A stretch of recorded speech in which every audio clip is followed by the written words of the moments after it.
और देखो गुरु की बहुत महिमा है यार, बिन गुरु के कुछ नहीं होता। और आपके पास देखो, आज अगर आपने गुरु बनाया है ना, रोहित को बनाया, जो भी आपकी फैकल्टी हैं, जो भी आपके टीचर हैं, गुरु का बहुत बड़ा रोल है। उसके रोल के बिना कुछ नहीं होता। एक कहानी के साथ मैं आज को समाप्त करता हूँ सेशन को। स्पिरिचुअल कहानी है, क्योंकि मैं स्पिरिचुअली बहुत पढ़ता रहता हूँ, तो मैं कोशिश करता हूँ सुनाऊँ, माहौल देख के सुनाता हूँ कभी कभी। अब स्टूडेंट्स हैं तो मैं सोचता हूँ सुनाऊँ कि ना सुनाऊँ, उनको समझ में आएगा कि नहीं आएगा। लेकिन आप स्टूडेंट्स तो लग रहे हैं, लेकिन मैच्योर स्टूडेंट्स लग रहे हैं मुझे यार, और मेरे मतलब के लग रहे हैं। मैं आपको देख रहा हूं तो मुझे लग रहा है मेरे टक्कर के हैं भाई, तेरे टक्कर के हैं ये हैं। तो जब महाभारत का युद्ध, महाभारत देखिए आप लोगों ने, जब महाभारत का युद्ध हुआ तो सबसे भीषण युद्ध था कर्ण और अर्जुन का। सबसे खतरनाक लड़ाई थी वो। और जानते हैं कि उसमें लड़ाई में प्रूफ क्या करना चाहते थे कि बेटर कौन है। लड़ाई किस चीज की थी?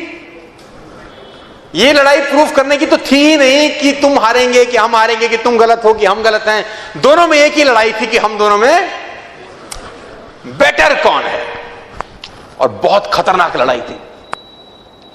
तो शास्त्र हम लोगों की ये कहते हैं, अगर आप पढ़ेंगे तो शास्त्र कहते हैं कि एक समय ऐसा आया उससे लड़ाई के दौरान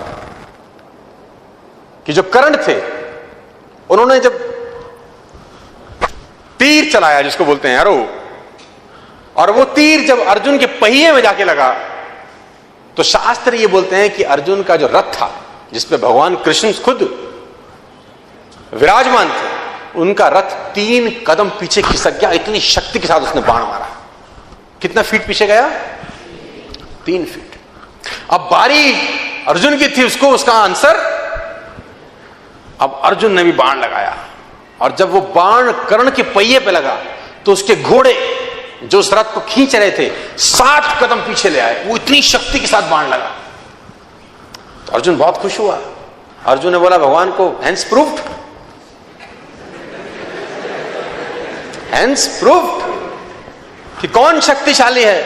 कि जब उसने चलाया तो 3 स्टेप्स, अब जब मैंने चलाया तो। कभी कभी कुछ स्टूडेंट्स के नंबर अच्छे आ जाते हैं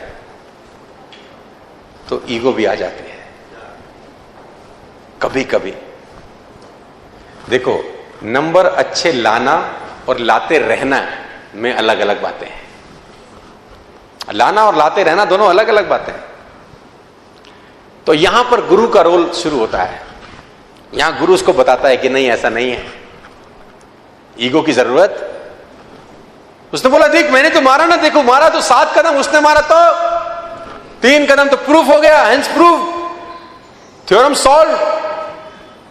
उसने बोला नहीं नहीं, तू समझ नहीं रहा, तू वो देख रहा है जो तुझे दिखाई दे रहा है, तू वो देख ही नहीं रहा जिसके पीछे का खेल है।